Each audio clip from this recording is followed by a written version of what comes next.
بسم الله الرحمن الرحيم، والصلاة والسلام على سيدنا رسول الله من قناة خالد عبد النبي على اليوتيوب. وفيديو بنشكر فيه أهالينا من داخل مصر ومن خارج مصر اللي وقفوا مع الشيخ عبده الجهيني، والراجل في سجنه طبعا، وهو متحدد له جلسة بتاريخ 13/3/2023 اللي هي بكرة بإذن الله عز وجل الاثنين. فواجب علينا نطلع نخاطب فيه الرأي العام وأهالينا اللي هم تبرعوا بالمبالغ، ويعرفوا اتبرعوا ازاي او يعني قد ايه بالظبط. طبعا قبل ما ابدا بس الفيديو، انا وصل ايدي حضراتكم 10000 جنيه و300 10300 جنيه ليد انا شخصيا. دي امانه امام الله عز وجل هو لحضراتكم الان. والشيخ عبده وصل ايده كم يا شيخ عبده؟ 7000 جنيه. يعني معانا 10 و7 17300 17300 جنيه. شيخ عبده، انت حضرتك عندك جلسه بكره الاثنين 13/3/2023. أيوة. بقى انت حضرتك كان مطلوب لساعتك مبلغ قد ايه؟ 25000. احنا معانا النهارده 17300 جنيه. فاضل حوالي طبعا يعني حوالي مثلا 8000 جنيه. 8000 جنيه. بتناشد اهلك يابا من داخل مصر وخارج مصر بانهم يقفوا معاك ويساعدوك، لان خلاص ما عادش فاضل حاجه، خلاص الجلسه بكره. تقول لهم ايه؟ انا اولا يعني السلام عليكم ورحمه الله وبركاته.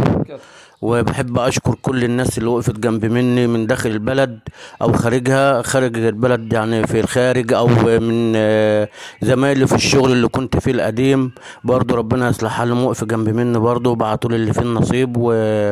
وبنشدكم يعني ان انتوا باذن الله اكمل بس بقية المبلغ عشان الجلسه بكره باذن الله اقدر ادفع المبلغ قبل ما اطلع المحكمه والقاضي، يعني عشان الوصل بتاع المبلغ، بس عشان المحكمه ما تحكمش عليها بالسجن. الكارد كنت جايبه يا فندم من بنك حضرتك؟ البنك CIB اللي هو البنك التجاري الدولي. البنك التجاري الدولي. شيخ عبد الجهيني، اسمح لي ان احنا طبعا دي امانه حملوها لي اهل البلد لاول مره في تاريخي، ان انا حضرتك نشدتهم وقلت لهم الاستاذ خالد عبد النبي اللي واقف معايا ويعني يجمع المبالغ في طبعا اللي جم لي البيت او اتصلوا عليا باتصال بالتليفون من داخل مصر او خارجها او على القناه بمعنى صح. وصل ايدي 2000 جنيه في طبعا من الكلام ده من خارج مصر من الدول العربيه. 2000 جنيه يوم 27/2/2023. 2000 جنيه من خارج مصر الساعه 11 صباحا. كمان يوم الاثنين 27 فبراير 2023 وصل ايده 600 جنيه من داخل الربع، دول جم لي في منزلي. طبعا يوم الثلاث 28 فبراير 2023 2400 جنيه دول من خارج مصر من الدول العربيه. 10 صباحا بمنزل سعاده اللي هو بعتني ورحت اجيب الامان من عنده. السبت 4 مارس 2023 500 جنيه من داخل الربع، كان الساعه 8 صباحا بمنزلي. السبت 4 مارس 2023 1000 جنيه من داخل الربع، كان الساعة 8:30 صباحا بمنزلي، كان يوم السوق تقريبا. اليوم الخميس 9 مارس اللي هو 9/3/2023 3000 جنيه من طبعا يعني ربنا يبارك في عمره أهل القوات المسلحة اتبرعوا من داخل الربع ب 3000 جنيه.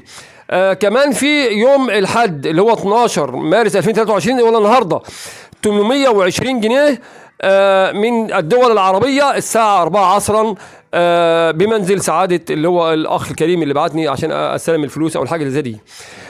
طبعا ال 20 جنيه خليناه في جنبه، 800 حطيناهم، فطبعا وصل ايدي 10300 جنيه، ومع الشيخ عبده 7000 جنيه، بقينا في 17300 جنيه. باقي في حدود حوالي 8000 يا جماعه.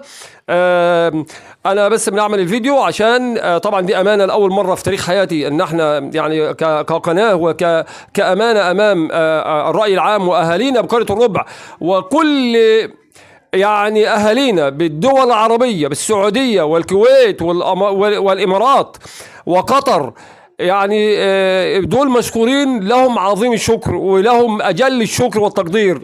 ربنا يبارك في عمرهم، ويا رب ما يشوفوش ضائقة أبدا، ويعني يرضوهم في أولادهم ويكون جنبهم في الغربة صعبة جدا جدا يا جماعة. تخيلوا حضراتكم هم اللي يعني شوف يعني حاجه القناه عشان مثلا عملنا الفيديو ان الجماعه دول سبحان الله العظيم، احنا في ايام مفترجه وايام كريمه، ابدا ابدا يعني لم يأبوا ولم يتاخروا لحظه عن هم يقدموا الخير لابن الربع، وابن طبعا ضاقت به الحال وكان مسجون ولسه ما زال على طبعا ذمه السجن.